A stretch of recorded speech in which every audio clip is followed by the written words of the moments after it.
আমরা যে কাজগুলি আগে আপনাদের সামনে তুলে দিলাম, এই কাজগুলো আল্লাহর রহমতে যদি আমরা করতে পারি, ইনশাল্লাহ একই সাথে আপনাদের চিকিৎসা ক্ষেত্রে যাতে সমস্যা না হয়, আপনাদেরকে যাতে দূরে যেতে হাসপাতালে হয়, আপনাদের এলাকার মধ্যে ক্লিনিক থাকবে, হাসপাতাল থাকবে, সবকিছু থাকবে। এইভাবে আমরা আপনাদের এই এলাকাটিকে গড়ে তুলতে চাই, এইভাবে সাজিয়ে তুলতে চাই। এখন প্রিয় ভাই বোনেরা, এই কাজগুলো করতে হলে দুটো বিষয় দরকার। এক, আপনাদের দোয়া, আল্লাহর কাছে হাত তুলে দোয়া করতে হবে যাতে যেই কথাগুলো আপনাদের জন্য, যেই কাজগুলো আপনাদের জন্য করতে চাইছি, সেই কাজগুলো করার জন্য যাতে আল্লাহ আজকে আমাদেরকে রহম করেন। এখানে একটু পরে দোয়ার অনুষ্ঠান অনুষ্ঠিত হবে। সেই দোয়ায় আমি মাওলানা সাহেবকে অনুরোধ করব যে যাই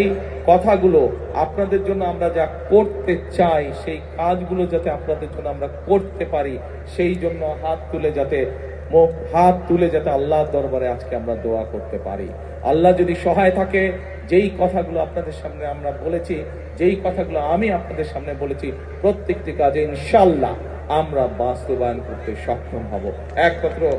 আল্লাহর সমর্থন থাকলে। এবং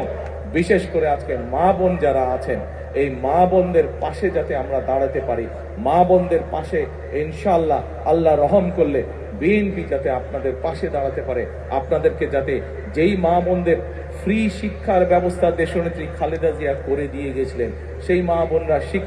শিক্ষা পেয়েছে, শিক্ষায় আজকে তারা শিক্ষিত হয়েছে, কিন্তু সেই মা বোনকে অর্থনৈতিকভাবে আমরা যাতে সচ্ছলভাবে গড়ে তুলতে চাই, সেই জন্য এইরকম একটি ফ্যামিলি কার্ড আপনাদের কাছে পৌঁছে দিতে চাই মা বোনদের কাছে। যেই ফ্যামিলি কার্ডের কথা একটু আগে আমি বলেছি, কিন্তু সকল কিছু নির্ভর করবে একমাত্র রাব্বুল আলামিনের রহমতের উপরে। আমরা যদি আল্লাহর কাছে চাই, আল্লাহ হচ্ছে রহমানুর রহিম, আল্লাহ যদি আমাদেরকে তৌফিক দেন, আল্লাহ যদি আমাদেরকে রহম করেন, তাহলেই আমরা একমাত্র আমাদের কাজে সফল হব। আজকে যেহেতু এটি কোনো রাজনৈতিক জনসভা নয়, এটি যেহেতু আজকে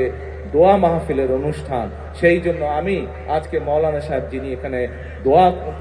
অনুষ্ঠান পরিচালনা করবেন একটু পরে, আমি ওনার কাছে অনুরোধ করব যে আপনি আজকে সমগ্র কড়াইলবাসীর পক্ষ থেকে আপনি আজকে আমরা সকলে মিলে আল্লাহর কাছে হাত তুলে চাইবো যে কথাগুলো আমি আপনাদের সামনে তুলে ধরলাম, আমার যেই চিন্তার কথাগুলো আপনাদের সামনে তুলে ধরলাম, আমার যেই পরিকল্পনার কথাগুলো আপনাদের সামনে তুলে ধরলাম, সেগুলো যাতে বাস্তবায়ন করতে পারি, সেই তৌফিক যাতে আল্লাহ তাআলা আমাকে দেন। প্রিয় এলাকাবাসী,